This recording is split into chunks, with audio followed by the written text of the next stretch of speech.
is your position on mandatory vaccinations?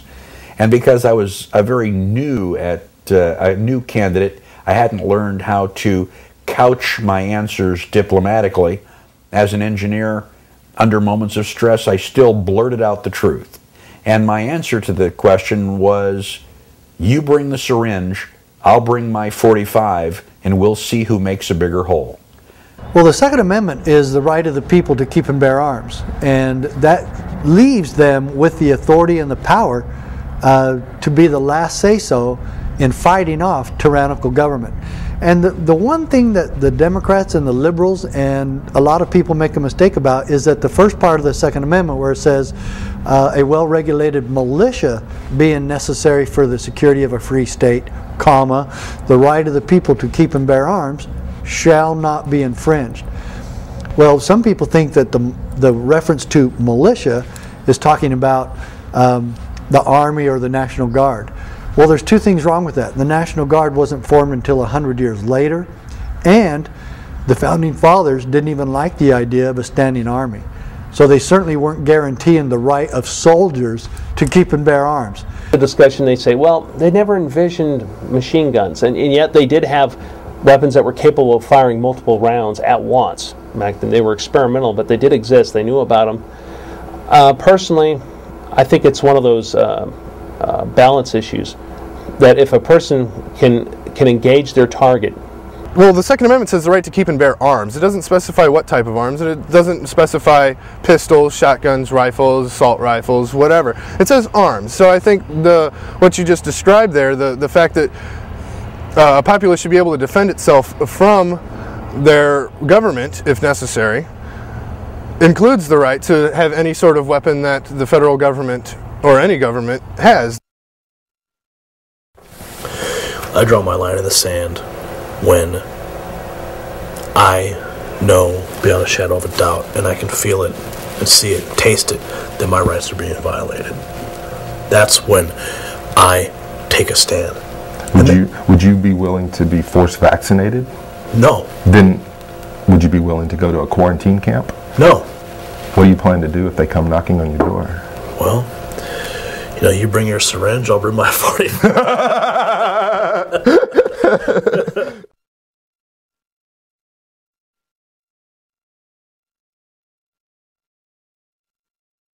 Also, I'd like to take this opportunity to thank all of you for electing me to another term as sheriff.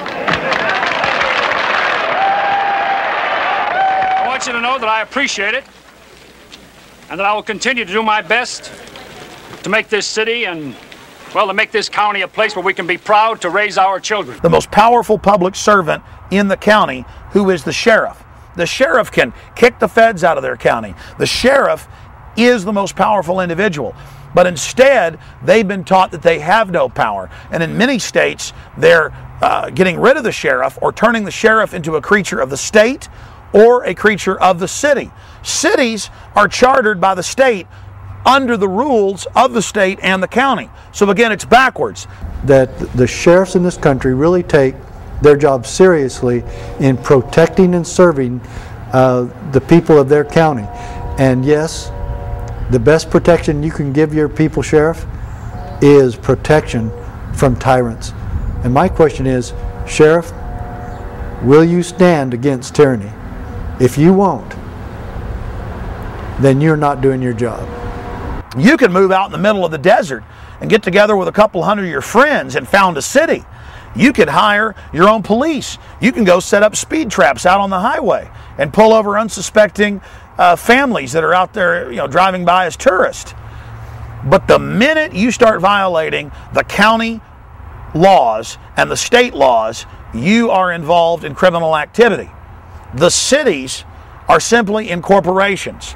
And so they are trying to overthrow the sheriffs. They are trying to overthrow the legislatures through these agreements they're signing with the federal government and the United Nations. We've always been swindled in one way or another. We just refuse to accept that it's happening again.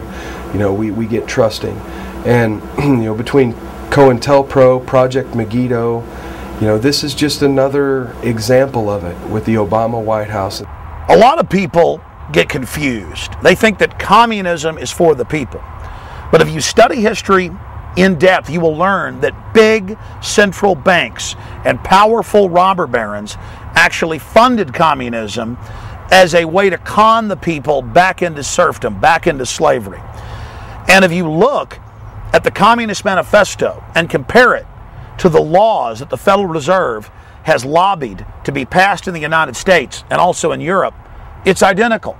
The 10 planks of the Communist Manifesto, how many have already been implemented in this country? Like, for example, a graduated income tax, like our federal income tax, and others. The Communist Manifesto was the concept of having a what they call a state bank with massive capital, and that's of course the Federal Reserve System.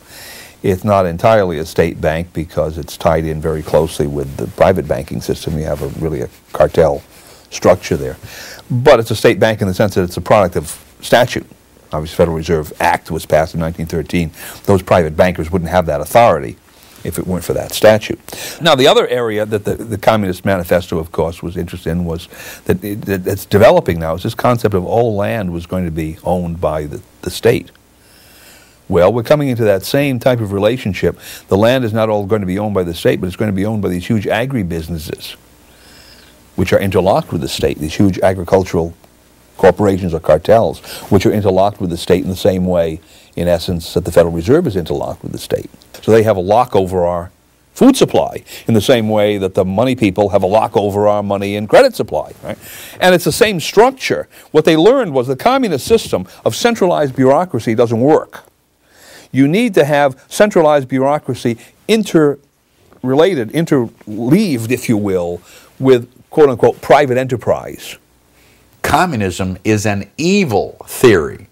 It is evil at its inception because its overall purpose, its goal, is to eliminate private property and therefore eliminate your rights, including your right to life. Because if the government decides that you are taking up too much space or eating too much food or not complying with the government's demands, then you will simply be eliminated because you have no rights.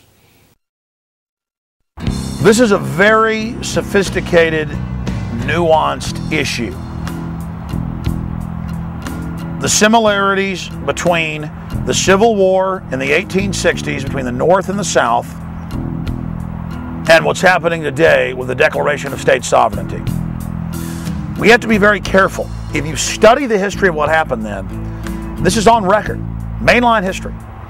The British came in and funded the South to begin breaking away from the North, knowing that it would create a protracted war that would weaken the entire system. Whereas what we're talking about today in terms of these state rebellions, if you will, against federal usurpation is the same in essentially every state. Now, it may not be the same in the sense that the legislature of Massachusetts may not feel as threatened by national health care as the legislature of South Carolina does, but there are a heck of a lot of people in Massachusetts who feel threatened, and a heck of a lot of people in South Carolina who feel threatened.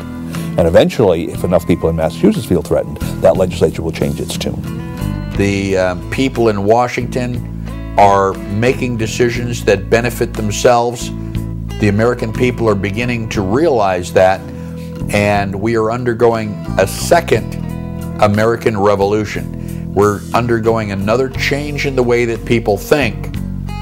Right now we have foreign offshore banks coming in, controlling the federal government to engage in all these oppressive and tyrannical operations against the states that has the states declaring their sovereignty and some threatening to secede, which will then provoke a national crisis, which is what the globalists want. Instead, we need the states to declare their sovereignty, but not secede, and point out that the federal government itself has already seceded to international control. It's not the states that are trying to secede, it's the states that are trying to get the federal government to follow the Bill of Rights and Constitution and not be a gang of traitors and crooks, a bunch of mercenaries working at the behest of offshore corporations.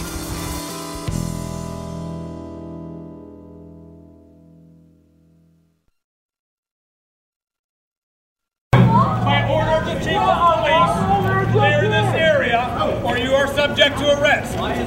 You are an American citizen, and you shall be arrested for having freedom of speech and using the First Amendment of the United States Constitution. The Constitution is a very dangerous